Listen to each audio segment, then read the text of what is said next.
உம்மு ஹானி ரலியல்லாஹுடைய வீட்டில் படுத்துக் கொண்டு இருக்கப்பட்ட அந்த சூடு ஆறவில்லை. ரிட்டர்ன் வரத்துக்குள்ள பெருமானாருடைய அந்த உம்மு ஹானி அவர்களுடைய வீட்டினுடைய தாப்பால் அசைவு நிப்பாட்டப்படவில்லை. சூரியன், சந்திரன், எல்லா லோகத்தையும் அல்லாஹு தஆலா பெருமானாருடைய வருகையால் நிப்பாட்டி வைத்தான். என்ன தெரியுமா? இந்த மேராஜ் என்பது ரசூலுல்லாஹ் அல்லாஹுவை பார்த்ததுக்குண்டான சிறப்பு அல்ல. ரசூலுல்லாஹ் வந்திருக்கிறாங்க, உன்னுடைய டியூட்டி எல்லாம் நிப்பாட்டிட்டு வந்து, சூரியனே ரசூலுல்லாஹ்வை வந்து பார், சந்திரனே ரசூலுல்லாஹ்வை வந்து பார், மலக்குகளே ரசூலுல்லாஹ்வை வந்து பார் என்று மற்ற அகில உலகத்து விண்ணில் இருக்கக்கூடிய படைப்பினங்களுக்கு ரசூலுல்லாஹ்வை பார்ப்பதின் மூலமாக மேராஜ். உலகத்திலே ரசூலுல்லாஹ் அல்லாஹ்வை பார்ப்பதின் மூலமாக மேராஜ். சொர்க்கம் என்பது நோக்கம் அல்ல. கியாமத்து நாள்ல சொர்க்கவாசிகளுக்கு நீங்களாம் சொர்க்கத்துக்கு போங்கன்னாலும் போக மாட்டாங்க. அல்லாஹ்வுடைய லிக்காவை பார்க்க வேண்டும் என்ற ஆசை. இந்த மேராஜுடைய நோக்கம் என்ன தெரியுமா? யா அல்லாஹ், உன்னை பார்த்த லிக்கா, உன்னுடைய லிக்காவை பார்க்கக்கூடிய பாக்கியத்தை தருவாயாக. இதுதான் அந்த மேராஜுடைய நோக்கம். எப்படி பெருமானார் அவர்களுக்கு நீ கொடுத்தாயோ அந்த லிக்காவுடைய சந்தோஷத்தை எங்களுக்கு கொடுப்பாயாக. கியாமத்து நாள்ல அல்லாஹ் காட்சி அளிப்பான்.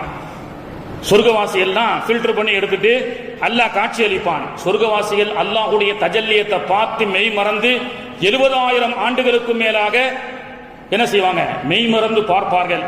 அப்பொழுது ஹூருல் ஈன் பெண்களும் வந்து அல்லாஹ்விடத்துல சொல்லுவாங்களாம், யா அல்லாஹ், நீயே உன்னுடைய அழகை மக்களுக்கு காண்பித்து அவர்கள் ரசித்துக் கொண்டு 70,000 ஆண்டுகள் சென்று விட்டது, எங்களை பார்த்து அனுபவிப்பதற்கல்லவா நீ படைச்சிருக்கிற அப்படின்னு சொல்லி, அப்ப எங்களையும் பார்க்கறதுக்கு ஒரு சான்ஸ் கொடுன்னு ஹூருல் ஈன் கெஞ்சுவாங்களாம்.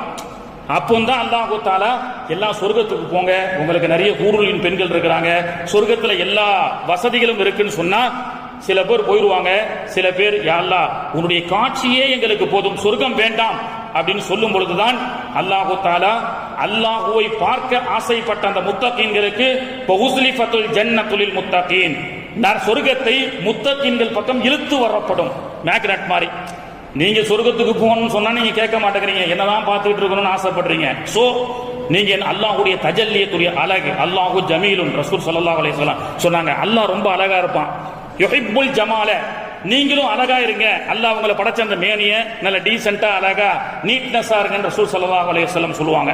அப்போ சொர்க்கம் அல்லாஹ்வை பார்த்து மெய்மறந்த நல்லடியார்களுக்காக சொர்க்கம் இழுத்து வரப்படும் அப்படின்னு சொல்லக்கூடிய அளவுக்கு. சரி, இதையெல்லாம் அல்லாஹ்வை சந்திச்சு சொர்க்கத்தை பார்த்து நரகத்தை பார்த்து இந்த அமானுஷிய உலகத்தை பார்க்கக்கூடிய சக்தியை பெற்ற பெருமானார் ஸல்லல்லாஹு அலைஹி வஸல்லம் அவர்கள் மீண்டும் இறங்கி ரிட்டன் வரும் பொழுது எல்லா நபிமார்களும் வலைக்கும் சலாம் துவா செய்யறன்னு சொல்லி அனுப்பும் பொழுது மூசா அலைஹிஸ்ஸலாம் மட்டும் நிப்பாட்டினாங்க. அங்க மூசா அலைஹிஸ்ஸலாம் மட்டும் இல்லாட்டா நம்மளுடைய கதி